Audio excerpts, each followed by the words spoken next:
Professor Pete here. It's week 9, and I think we should definitely spend some time talking about world design. As you play different games, if you're watching videos of gameplay, these are some things you need to think about. So here's a breakdown of different games and how we would define the categories. So you want to think about the location and era, the narrative, and how the level is designed in terms of how the character navigates through that space. So for the first example, we're going to look at Sinking City. So in this game, it's quite imaginative. It's an underwater world where the character is taken away. And as you can see, it's built in this Victorian era, partly very magical in a sense that, everything is underwater. But there is a very Western theme to this, from the doors to the brick. The brick from the 1940s in the United States. There's some solid reminiscences of New York City, a bit of Chicago. With the wood example here, it's got a Western feel, and there's the record player. So again, this is a very dated piece, and again, also very imaginative, and the idea and themes from an underwater world. In terms of the level itself, there are clear paths in the pier, the sidewalks. There's some very strong character interaction here, and the character gets built up over time.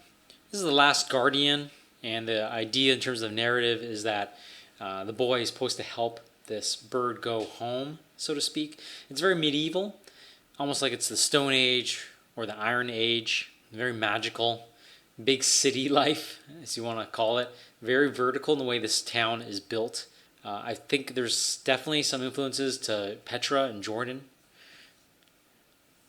That's a temple. And in this game, there's definitely very clear pathways. As you can see, there's bridges touching towers, and there's canyons, all right, to direct the character, and there's also glowing elements in this game. One of my favorite game franchises is Sonic, and so here's a good example of a very stylized world. Again, there are some bricks on the ground there, and the buildings are quite French or European in style, but the colors are so bright, the world is so bright, the characters are bright, and the idea is that, Sonic is trying to stop Dr. Robotnik, I think I remember, from, changing the animals, and they're, on constant conflict. So definitely in this version of Sonic, it is very similar to Europe in 18th century. As you can look at the fences, the buildings themselves, there's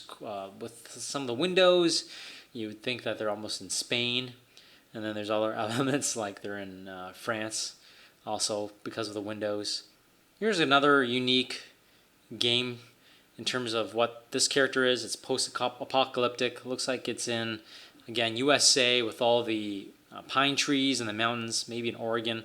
And this is a biker gang. So again, a unique culture that's here, and this game is meant to reunite the main character with his wife in this dystopian future or present time, probably.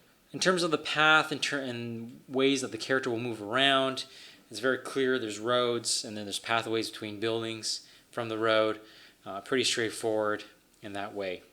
Final Fantasy 15, just to look at some of the world here. I think Final Fantasy in general, the series is really deep in terms of what the worlds can look like. And here we have a very old style elevator and a volcanic scene here. So very, again, imagination in terms of a fantasy, since that's the name in the title. This is of a similar bridge you'd see in post-World War II, in the way that the pieces are connecting it. And then you going into with the Roman columns. So again, going from place to place, there's a lot of connection between the past and maybe the present in creating this world. As you can see with the flying, the flying cars. Although this is a bit of an older game, BioShock Infinite, I thought is very imaginative because of the way that they're applying some of the elements, with the flowers here, but also the hot air balloons and it's got such a richness in the design, very Art Nouveau because of the curvilinear, and it's also stone in this building example, and then you've got the steampunk style that I think really works well in creating this world that is, I don't know, French. As the character drops down, you see the rural areas, which to me reminds me of the States, but it could be any farming area. All right, so there's so many different examples in terms of world designs. Again, you're thinking about the geographic location of a place, whether it's from this planet Earth or from another planet or from anywhere. It could be in the past, present, or future. This is also very important in terms of how you can get some ideas and bringing the audience to that world. So again, so many examples out there with games. There's so much imagination out there.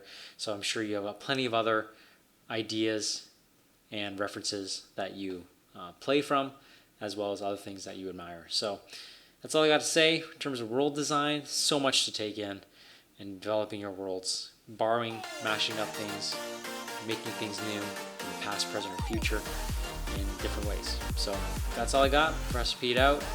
Keep learning.